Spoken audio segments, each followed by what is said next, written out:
warahmatullahi wabarakatuh. Perkenalkan, nama saya Zania Fida Daniarti dari kelas 11 AKL 2. Di sini saya akan mempresentasikan tentang perpajakan. Pertama-tama, saya akan menjelaskan tentang pengertian pajak. Menurut saya, pajak adalah pungutan wajib dari rakyat untuk negara. Setiap uang pajak yang dibayarkan rakyat akan masuk dalam pos pendapatan negara dari sektor pajak. Nah, uang pajak tersebut akan digunakan untuk kepentingan umum, seperti untuk mendanai pembangunan di pusat dan di daerah, dan kegiatan produktif lainnya. Selanjutnya, saya akan menyebutkan tentang jenis-jenis pajak ya. Pajak pusat terbagi menjadi 5 jenis pajak yang berlaku di Indonesia. Nah, yang pertama, pajak penghasilan. Yang kedua, pajak pertambahan nilai. Yang ketiga, pajak penjualan barang mewah. Yang keempat, pajak bumi dan bangunan. Dan yang kelima, yaitu pajak bea materai.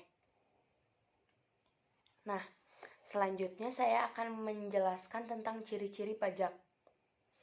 Yang pertama, ciri-ciri pajak yaitu pajak merupakan kontribusi wajib warga negara. Yang kedua, pajak bersifat memaksa untuk setiap warga negaranya.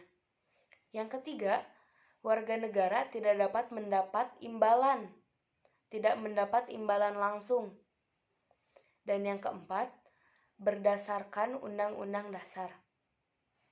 Oke, selanjutnya saya akan menyebutkan tentang tata cara pemungutan pajak. Untuk yang pertama yaitu pengenaan di belakang atau stelsel nyata. Biasanya disebut dengan real stelsel. Nah, untuk yang kedua yaitu pengenaan dikenakan di depan atau stelsel anggapan. Biasanya disebut dengan fictive stelsel.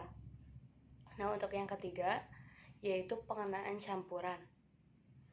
Nah, oke, untuk yang terakhir saya akan menyebutkan sekaligus menjelaskan tentang sistem pemungutan pajak.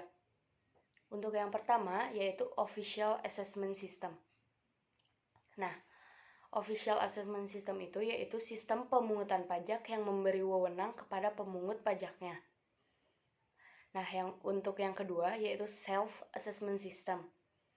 Nah, Self Assessment System itu yaitu sistem pemungutan pajak di mana wajib pajak boleh menghitung dan melaporkan sendiri besarnya pajak yang harus disetorkan. Nah, untuk yang terakhir yaitu Withholding System. Nah, Withholding System itu yaitu sistem pemotongan pajak. Nah, cukup sekian presentasi dari saya. Mohon maaf bila ada kesalahan. Wassalamualaikum warahmatullahi wabarakatuh.